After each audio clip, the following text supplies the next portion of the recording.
সোজা আছে, দেখতেও সুন্দর লাগছে। এটা আজকে তুলে ফেলবো, কারণ কালকে তুলে পেকে যাবে। বোটার দিকটা অলরেডি একটু লাল হওয়া শুরু করে দিয়েছে। তুলে ফেলবো।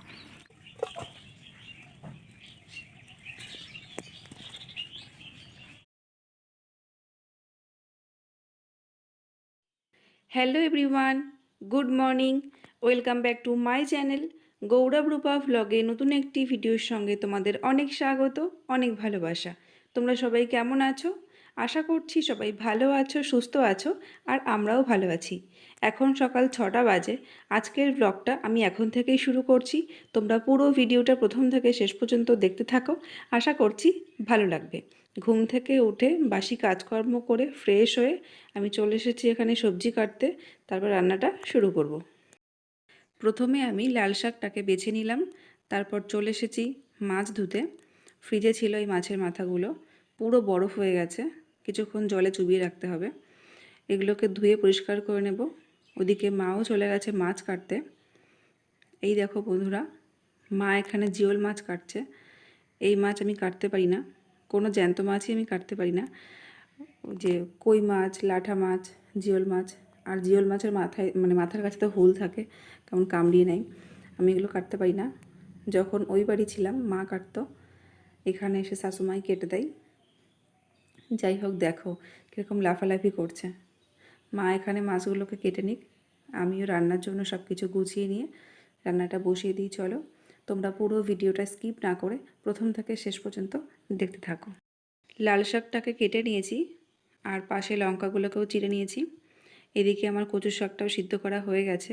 এটা জল ঝরতে থাকুক, ততক্ষণে শাক ভাজাটা বানিয়ে নিই। লঙ্কা ফোড়ন দিয়ে শাকটাকে দিয়ে দিলাম। শাকটা ভীষণ নরম, কিছুক্ষণ নাড়াচাড়া করতে করতেই হয়ে গেছে। বাদামটাও দিয়ে দিলাম। এবার মাছের মাথাটাকেও ভেজে নেব। মাছের মাথাটা ভাজা হয়ে গেলে এখানে কচু শাকটাও বসিয়ে দিলাম। যেহেতু আগেই ভাপ দিয়ে নিয়েছি, রান্নাটা হতে বেশি সময় লাগবে না। এবার এর মধ্যে মাছের মাথাটাকেও ভেঙে আমি মিশিয়ে দিলাম। দেখো আমার কচুর শাক প্রায় হয়ে গেছে। এরপর জিওল মাছটাকেও আমি ভেজে নিয়েছি। তো চলো বন্ধুরা, আমি রান্নাটা শেষ করি, তারপর তোমাদের সঙ্গে শেয়ার করব ফাইনালি কী কী রান্না হলো। চলো বন্ধুরা, দেখে নিই এক ঝলক কী রান্না হলো। রান্না হয়েছে আজ লাল শাক ভাজা, এখানে রয়েছে মাছের মাথা দিয়ে কচুর শাক, আর হয়েছে কাঁচকলা দিয়ে জিওল মাছের ঝোল। তো চলো আমরা খাওয়া দাওয়া করি, তোমাদের সঙ্গে আবার পরে কথা হবে।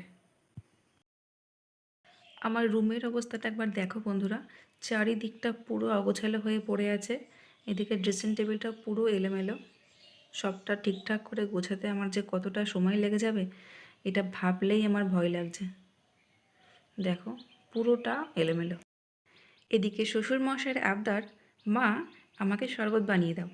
তো মা বলে যখন আবদার করেছে, ছেলেকে তো বানিয়ে দিতেই হবে, তাই না? আর ছেলের সঙ্গে সঙ্গে আমাদের সবারও খাওয়া হবে। তো আমি শরবত তৈরি করতে বসে গেছি।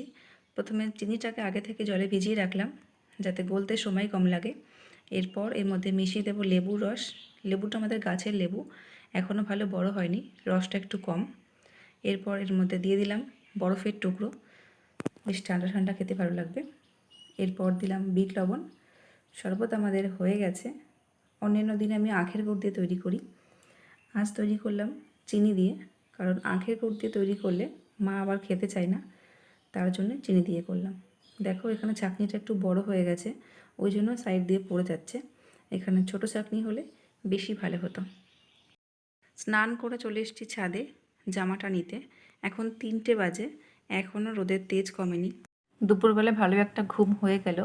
স্নান খাওয়া দাওয়া করে একটু শুয়েছিলাম, কখন যে চোখটা লেগে গেছে বুঝতেই পারিনি। 3:10-15 বাজে তখন এসে একটু শুলাম। এত রোদ্দুর, এখন তো বাইরেও যাওয়া যাবে না, একটু ঘরেই থাকি। কখন যে চোখটা লেগে গেছে বুঝতে পারিনি। এখন 4:30 বাজে, প্রায় 1.5 ঘন্টা একটা ঘুম হলো টানা। এখন রোদের তাপটা একটু কমেছে। দুপুরবেলায় আমি খেয়াল করলাম শসা গাছে বেশ কয়েকটা শসা তোলার মতো হয়েছে। এত রোদ্দুর তখন আর যায়নি বাগানে। তো এখন তো রোদের তাপটা একটু কমেছে, চলো বাগানে যাই, শসাগুলো তুলে আনি। তোমরাও আমার সঙ্গে চলো আর ভিডিওটা দেখতে থাকো। বাবা দেখো বন্ধুরা, শসাগুলো কেমন লাল হয়ে গেছে, বোটার দিকটা নিচের দিকটা কেমন লাল লাল হয়ে গেছে। এটাও একই অবস্থা, সকালের দিকে তুলে ফেললেই ভালো হতো। শসা কিন্তু একদিনের মধ্যে অনেকটাই বেড়ে যায়। সকালবেলা কিন্তু এর থেকে আরেকটু সবুজ ছিল, আমি দেখেছিলাম। এইটা এখনও কচি আছে, এটা তুলে ফেলবো নাকি কালকে তুলবো বুঝতে পারছি না। কালকে তুললে মনে হয় ঠিক হবে, তো এটা থাকুক। এদিকে দেখি আর কটা আছে কি না। ওই দেখো ভিতরেও দুটো একটা আছে, কিন্তু জালিগুলো না বেঁকে যাচ্ছে, এত তাঁত রোদ গরম, আর ওষুধপত্র তো কিছুই দেওয়া হয় না। অনেক নতুন নতুন জালি আছে, যখন জালি থাকে তখন কিন্তু সোজা মনে হচ্ছে, যে একটু বড় হচ্ছে বেঁকে যাচ্ছে। এই তাঁতের জন্য এমন হচ্ছে। জল টল তো দিই ভালোই, কিন্তু সার ওষুধ তো দেওয়া হয় না। এই দেখো, এই একটা শসা লাল হয়ে গেছে, বেঁকে গেছে। এটা ছোট অবস্থাতেই বেঁকে গেছে, দেখো। এই যে এটা সোজা আছে, দেখতেও সুন্দর লাগছে। এটা আজকেই তুলে ফেলবো, কারণ কালকে তুললে পেকে যাবে। বোটার দিকটা অলরেডি একটু একটু লাল হওয়া শুরু করে দিয়েছে, তুলে ফেলবো। বেশ কয়েকটাই হবে। চলো শসাগুলো তুলে নিই, তোমরা ভিডিওটা স্কিপ করো না, পুরোটা দেখতে থাকো। এই শসাটা সব থেকে সুন্দর হয়েছে, দেখো কি সুন্দর, পুরো কচি।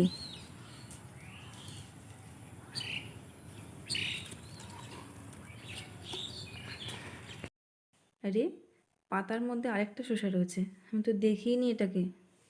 শসাটা কতটা কচি দেখো, পুরো সোজা। আজকের ইনি শো স্টপার। এই দেখো এতগুলো শসা হয়েছে, একদিন বাদে বাদে এরকম করেই হচ্ছে, বেশ কয়েকটা। যা হচ্ছে আমাদের খাওয়াটা চলে যাচ্ছে। গাছে আরও যা জালি আছে, কাল বাদে পরশু দিন আবার কয়েকটা তোলার মতো আছে। সন্ধ্যাবেলা টিভি দেখতে দেখতে আমরা শসাগুলো খাবো। আজ আমি তোমাদের দারুণ একটা জিনিস দেখাবো। আমি তো পুরো অবাক। দেখো এই লঙ্কা গাছটায় কী পরিমাণে লঙ্কা হয়েছে, কালো লঙ্কা। আমরা আবার এটাকে আকাশ লঙ্কাও বলি। গাছটার হাইট কিন্তু বেশি না, ছোট গাছ, নতুনই মানে এবছরই প্রথম লঙ্কা ধরেছে। দেখো কী পরিমাণ লঙ্কা ধরেছে, আমি সত্যি বলছি, আমি কখনো এরকম দেখিনি যে একটা গাছে এত লঙ্কা ধরতে পারে। প্রচুর লঙ্কা ধরেছে, এখনও ফুল জালি আছে, এখনও লঙ্কা হবে। দেখো গাছটা তো সবুজ গাছ, কিন্তু লঙ্কার জন্য পুরো কালো হয়ে গেছে।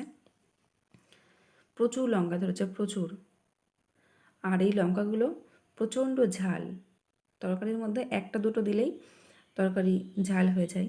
দেখো প্রত্যেকটা ডালে কী পরিমাণ লঙ্কা হয়েছে। আমাদের যে পুরনো লঙ্কা গাছগুলো রান্নাঘরের পাশে রয়েছে, ওই গাছগুলোতেও কিন্তু প্রচুর সার জল, সার বলতে গোবর সার, জল দেওয়া হয়, প্রচুর যত্ন করি।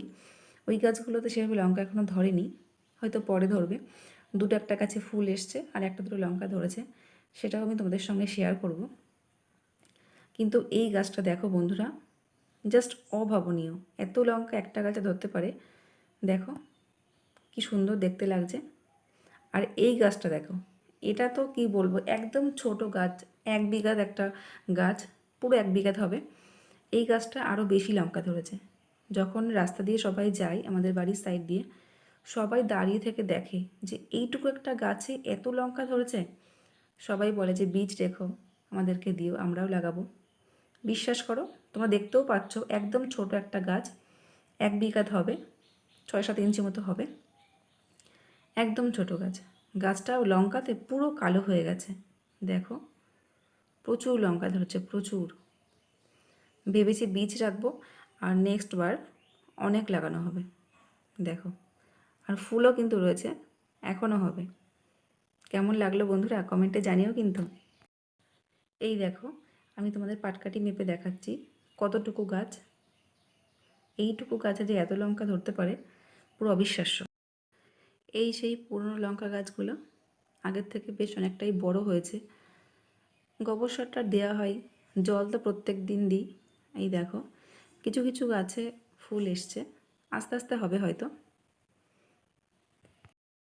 চলে এলাম একেবারে রাতের খাবার তৈরি করতে। আজ হবে সিমুই আর হবে রুটি।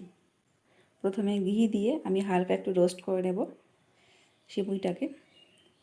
বাদিকে আমি দুধটাকেও বসিয়ে দিয়েছি, জল দেবো না একটুও, পুরোটাই দুধ দিয়ে হবে। খেতে জাস্ট দারুণ হবে, দারুণ। সিমইয়ের পায়েস খেতে আমার জাস্ট ওয়াও লাগে। তোমরা কে কে খেতে পছন্দ করো আমাকে অবশ্যই কমেন্ট বক্সে জানিও। দুধটা খুব ঘন আর খুব মিষ্টি। এখানে কাজু কিশমিশটাকে ভেজাতে দিয়ে দিলাম। দুধটা ফুটে গেছে, দুটো একটা এলাচের ফল দিয়েছি।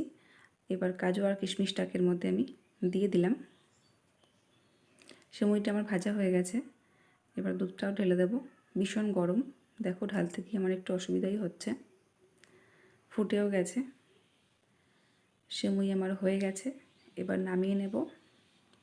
এবার তৈরি করব রুটি। আজকে ডিনার এটাই হবে, রুটি আর সিমই। দেখো রুটিগুলো কেমন ফুলছে, সাইজটা একটু ছোট করেছি, সুন্দরভাবে ফুলছে রুটিগুলো। তো চলো বন্ধুরা, আমরা খাওয়া দাওয়া করি। আজকের ভিডিওটা এই পর্যন্তই। তোমাদের সঙ্গে দেখা হবে নতুন কোনো ভিডিও নিয়ে। ততক্ষণে তোমরা সবাই ভালো থেকো, সুস্থ থেকো আর সাবধানে থেকো।